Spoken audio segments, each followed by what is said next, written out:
अक्सर देखा जाता है कि भक्त माता की कृपा प्राप्त करना चाहते हैं, लेकिन भक्तों को ये हमेशा डर सताया रहता है या वो कहीं से सुनते हैं कि माता का पाठ करने से या दुर्गा सप्तशती का पाठ करने से जो नियम हैं वो बहुत ही कठोर हैं और अगर इनका संस्कृत में उच्चारण सही से नहीं करेंगे तो हमको पाप लग जाएगा।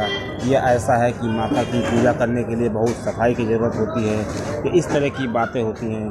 तो दोस्तों, ये भ्रम जो होता है भक्तों को माता जी के पाठ करने से, माता जी की भक्ति से दूर रखता है। लेकिन दोस्तों, माता की पूजा खुले मन से करनी चाहिए और हमेशा ये मान के चलना चाहिए हम तो उनके बालक हैं, हम जो कर पा रहे हैं मुझे करना चाहिए, लेकिन जो थोड़े बहुत नियम हैं वो तो फॉलो करना ही चाहिए। अब दोस्तों, दुर्गा सप्तशती जी का पाठ करने से भक्त को माता जी की कृपा प्राप्त होने लगती है। अब दोस्तों, ये सप्तशती है, इसमें लगभग 700 श्लोक हैं, इसीलिए इसको सप्तशती कहा जाता है और इसके 3 प्रमुख भाग होते हैं। अब दोस्तों, आइए जानते हैं कि श्री सप्तशती जी का पाठ करने के क्या नियम हैं और इसका कैसे पाठ करना चाहिए, क्योंकि इतना कठिन संस्कृत में होने के बावजूद भी भक्त जो हैं इसका पाठ करते हैं। दोस्तों, आइए जानते हैं। मेजर टिप्स सिंगम चैनल में आपका स्वागत है। आपको जानकारी अच्छी लगे तो वीडियो को शेयर करिएगा। दोस्तों, चारों वेदों की तरह जो सप्तशती है वो अनादि है और ये मार्कंडेय पुराण से ली गई है। अब दोस्तों, इसके 3 प्रमुख भाग हैं। एक महाकाली जी का भाग है, एक महासरस्वती और एक महालक्ष्मी जी का भाग है। दोस्तों, इसका कैसे कह सकते हैं कि जो प्रथम चरित्र है, पहला चरित्र और ये द्वितीय चरित्र, पहला चरित्र पहला अध्याय से संबंध रखता है। इसमें टोटल जो अध्याय है उसमें पहला अध्याय है प्रथम चरित्र और द्वितीय चरित्र जो है वो दूसरा अध्याय, तीसरा अध्याय और चौथा अध्याय वो दूसरी चरित्र है। और आखिर में उत्तम जो चरित्र है वो 5 अध्याय से लेकर के 13 अध्याय तक उसको माना जा सकता है। अब दोस्तों, इसी सप्तशती में मारण, मोहन, उच्चाटन, स्तंभन, वशीकरण, आप इस सभी प्रकार के जो प्रयोग हैं या सभी प्रकार के मंत्र दिए गए हैं, जिसमें कोई भी चीज़, कोई भी तंत्र मंत्र इससे अछूता नहीं है। इसमें मारण के लगभग 90 मंत्र, मोहन के 90, उच्चाटन के 200, स्तंभन के 200, वशीकरण और विदूषण के लगभग 60 प्रयोग दिए गए हैं। दोस्तों, श्री सप्तशती का पाठ करने से मनुष्य की हर प्रकार की मनोकामना पूर्ण होती है और मनुष्य हर तरीके से समर्थ हो जाता है। अब दोस्तों, आइए जान लेते हैं कि श्री सप्तशती का पाठ करने के जो नियम है, इतना कठिन पाठ कैसे करें सरल तरीके से। या तो दोस्तों इसका पूरा पाठ एक दिन कर लें, या इस पाठ को ऐसे कर सकते हैं। पहले दिन, नवरात्र का जो पहला दिन होता है उसमें पहला अध्याय करना चाहिए, पहला अध्याय करें और दूसरे दिन जो है दूसरा अध्याय और तीसरा अध्याय करना चाहिए और तीसरे दिन हमें केवल चौथा अध्याय करना चाहिए और चौथे दिन 5वां, 6ठा और 7वां, 8वां ये 4 अध्याय करने चाहिए और 5वें दिन 2 अध्याय करने चाहिए, 9वां और 10वां। और 6ठे दिन हमको 1 अध्याय करना है, केवल 11वां अध्याय। और 7वें दिन 2 अध्याय करने हैं, 12 और 13।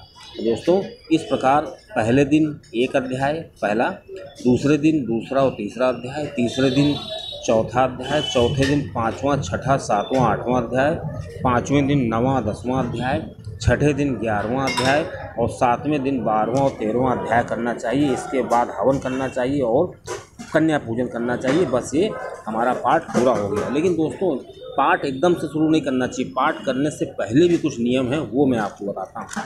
सबसे पहले कलश पूजन, नवदीप, नवग्रह, इनका पूजन करना बहुत ही ज़रूरी है। उसके बाद ही श्री सप्तशती का पाठ करना उचित रहता है। उसके बाद पुस्तक उठाइए श्री सप्तशती की, उसको लाल कपड़े में रख दीजिए आसन पर और उसका पूजन करना बहुत ज़रूरी होता है, क्योंकि सप्तशती को दुर्गा जी का रूप माना जाता है।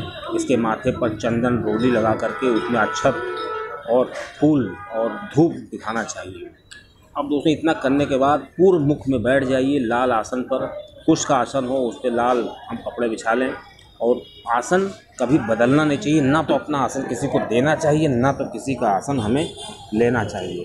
और दोस्तों, पाठ करने से पहले तत्व शुद्ध करना चाहिए और 4 बार आचमन करना चाहिए। वो सप्तशती में इसका विधान दिया गया है कि कौन सा मंत्र पर पढ़ना चाहिए। ओम ह्रीं तत्त्वं शोधानो स्वाहा, ओम ह्रीं विद्यातत्त्वं शोधानो स्वाहा, ओम क्लीं श्रीतत्त्वं शोधानो स्वाहा, ओम ऐं ह्रीं क्लीं सरतत्त्वं शोधानो स्वाहा। इस तरह उसकी व्यवस्था की गई है दोस्तों। उसके बाद पुस्तक पूजन हो गया। पुस्तक पूजन में जो है उसके बाद जो शेर जो होता है पुस्तक बना होता है उसकी पूजन करना चाहिए, धूप दीप उसको दिखाना चाहिए। अब दोस्तों पहले दिन का जो पाठ हम करते हैं या दूसरे दिन का जो पाठ हमने बताया, तीसरे दिन का चौथे दिन, पाँचवें दिन, छठे दिन हमको पाठ तो करने हैं, लेकिन उस पाठ करने से पहले हमें कुछ काम हर दिन करना है। मतलब जैसे पहला दिन होगा तो हमको पुस्तक की पूजा और आचमन, तत्व शुद्ध करना, वो आसन बिछाना, ये सब करना है। और साथ में सबसे महत्वपूर्ण चीज़ सभी दिन के लिए है, मतलब दुर्गा सप्तशती अगर आपके हाथ में आए तो सबसे पहले जो विधि है वो करिए। उसके बाद कवच, कीलक और अर्गला, इन तीनों का पाठ करना बहुत ज़रूरी होता है। जितनी बार आप सप्तशती पढ़ें तो इनका पाठ करना बहुत ही ज़्यादा ज़रूरी होता है। और दोस्तों कवच जो होता है वो श्री माता जी, श्री काली जी से संबंध होता है, और अर्गला श्री लक्ष्मी जी से संबंध होता है। और कीलक में व्यवस्था की गई कि सभी मंत्रों को, इसके मंत्र जो थे बहुत ही प्रभावकारी थे, तो कलयुग में इनका दुरुपयोग ना हो पाए, इसलिए ब्रह्मा, वशिष्ठ और श्री विश्वामित्र जी ने इनको कीलित कर दिया था। तो दोस्तों इस कीलक का पाठ करने से वो प्रभाव उसका कम हो जाता है। उसके बाद दोस्तों निर्वाण मंत्र का जाप करें। मतलब सबसे पहले तो पुस्तक की पूजा और आचमन करें, उसके बाद कवच, कीलक, अर्गला का पाठ करें, फिर उसके बाद निर्वाण मंत्र जो है ओम ऐं ह्रीं क्लीं चामुंडाय विच्चे का 108 बार जाप करें। उसके बाद हमको सप्तशती का पाठ करना चाहिए उसी हिसाब से, जब पहले दिन पहला अध्याय, दूसरे दिन दूसरा, तीसरा, इस तरह से करना चाहिए। दोस्तों ऐसा भी ये नहीं है कि हम इसको 7 दिन में करें। कुछ लोग क्या करते हैं, ये पाठ पूरा 1 दिन में कर लेते हैं, कुछ लोग इसको 3 दिन में करना चाहते हैं। तो जो 3 दिन में करना चाहते हैं उनके लिए ये तरीका है कि पहले दिन वो प्रथम चरित्र का पाठ करें। प्रथम चरित्र में पहला अध्याय आता है। और दोस्तों दूसरे दिन वो मध्यम चरित्र का पाठ करें। मध्यम चरित्र में 2, 3, 4, 5, 6, 7 ये सब आ जाएंगे। और तीसरे दिन उत्तम चरित्र, मतलब जो लास्ट वाले 7 वो पाठ कर सकते हैं। लेकिन इस श्री सप्तशती का पाठ 7 दिन करना बहुत ही श्रेयकर माना जाता है। अब दोस्तों पाठ करते समय एक चीज़ बहुत ही ज़्यादा महत्वपूर्ण है जो अक्सर भक्त नहीं करते हैं। उसको पाठ करते समय मनुष्य के अंदर, भक्त के अंदर उतावलापन आ जाता है, या वो उसके अंदर उसको लगने लगता है कि मेरे अंदर बहुत शक्ति आ गई। क्योंकि जब बीज मंत्र, निर्वाण मंत्र का हम जाप करते हैं तो हमारे अंदर बहुत तरह तरह के जो विकार उत्पन्न हो जाते हैं। मतलब हमारे अंदर बहुत ज़्यादा गुस्सा या उतावलापन आ जाता है। इससे हम मंत्रों का उच्चारण बहुत तेज़ तेज़ करने लगते हैं। उससे बचना चाहिए। उच्चारण हमेशा शुद्ध होना चाहिए।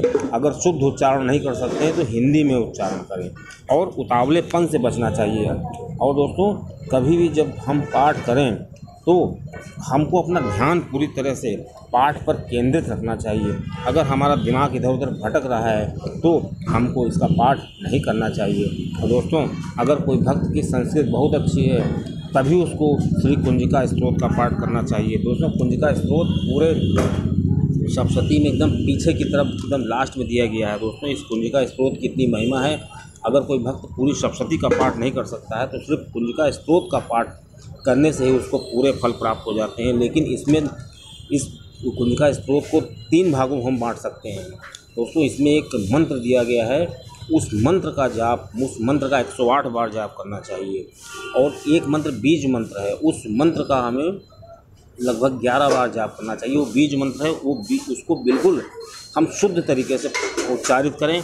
लेकिन क्योंकि ये बीज मंत्र है और क्योंकि हम जैसा बीज बोते हैं वैसी फसल हमको मिलेगी, तो अच्छी फसल के लिए हमको अच्छे बीज बोना चाहिए। कभी भी इसमें कोई गलती नहीं करनी चाहिए। और अगर हमारी संस्कृत या हम उसको अच्छे से नहीं पढ़ सकते हैं तो हमें पहले इसको किसी यूट्यूब से या कहीं से इसको अच्छे से हमको सुन लेना चाहिए, उच्चारित कर देना चाहिए, तभी हमें इसका पाठ करना चाहिए। और दोस्तों अगर इसमें ये भी व्यवस्था दी गई है, और हमेशा गीता प्रेस की किताब ही खरीदें, पुस्तक खरीदें, क्योंकि गीता प्रेस की पुस्तक में सभी जो महत्वपूर्ण बातें हैं वो लिखी गई हैं। और पाठ करने से पहले जो सबसे इम्पॉर्टेंट चीज़ होता है कि सर्पोद्वार करते हैं, क्योंकि जो सर्प, जो उनको श्राप मिला है इनके जो मंत्र होते हैं, तो उन मंत्रों के सर्पों द्वार मतलब उससे हम मुक्त होते हैं।